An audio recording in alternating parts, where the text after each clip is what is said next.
Malaysia যাচ্ছেন প্রধান উপদেষ্টা, সই হবে ৫ সমঝোতা স্মারক। মালয়েশিয়ার প্রধানমন্ত্রী আনোয়ার ইব্রাহিমের আমন্ত্রণে আগামী সোমবার ১১ আগস্ট দেশটিতে সফরে যাচ্ছেন প্রধান উপদেষ্টা ডক্টর মোহাম্মদ ইউনূস। দ্বিপাক্ষিক এ সফরে প্রতিরক্ষা, জ্বালানি ও হালাল খাদ্যসহ বিভিন্ন খাতে ৫টি সমঝোতা স্মারক MOU স্বাক্ষর এবং ৩টি নোট বিনিময় হওয়ার কথা রয়েছে। ঢাকা কুয়ালালামপুরের কূটনৈতিক সূত্র জানিয়েছে, আগামী মঙ্গলবার ১২ আগস্ট কুয়ালালামপুরের ডক্টর মোহাম্মদ ইউনূস ও আনোয়ার ইব্রাহিমের মধ্যে দ্বিপাক্ষিক বৈঠক অনুষ্ঠিত হবে। বৈঠকে মালয়েশিয়ার কর্মী প্রেরণে জটিলতা, প্রতিরক্ষা, জ্বালানি, ব্যবসা বাণিজ্য, উচ্চশিক্ষা, রোহিঙ্গা সংকট, কৃষি, হালাল খাদ্য ও সমুদ্র অর্থনীতি এবং আসিয়ান সহ আন্তর্জাতিক অঙ্গনে দুই দেশের সহযোগিতা সহ নানা বিষয়ে আলোচনা হতে পারে। শীর্ষ পর্যায়ের এ বৈঠকের পর সমঝোতা স্মারকগুলো স্বাক্ষর করা হবে। এরপর বাংলাদেশ ও মালয়েশিয়ার মধ্যে একটি জয়েন্ট বিজনেস কাউন্সিল উদ্বোধনের পরিকল্পনা রয়েছে প্রধান উপদেষ্টার। এ সফর নিয়ে বেশ আশাবাদী পররাষ্ট্র উপদেষ্টা মোহাম্মদ তৌহিদ হোসেন। তিনি সম্প্রতি গণমাধ্যমকে বলেন, আমরা আশাবাদী যে অনেকগুলো বাধা দূর করতে পারব।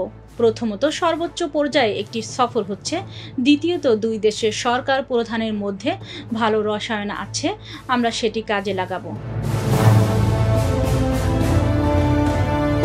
অন্যদিকে যেসব বিষয় নোট বিনিময়ের কথা রয়েছে সেগুলো হলো হালাল খাদ্য ব্যবস্থাপনা, ফরেন সার্ভিস একাডেমি ও institute of diplomacy and foreign relations IDFR এর মধ্যে সহযোগিতা এবং উচ্চশিক্ষা খাত। সফরটির সঙ্গে অবহিত আছেন এমন একজন সরকারি কর্মকর্তা জানিয়েছেন, ইউনিভার্সিটি কেবাংসান মালয়েশিয়ার UKM প্রধান উপদেষ্টাকে সম্মানসূচক ডক্টরেট ডিগ্রি প্রদান করবে। সফরসূচি অনুযায়ী মালয়েশিয়ায় পৌঁছার পর প্রধান উপদেষ্টাকে গার্ড অফ অনার প্রদান করা হবে।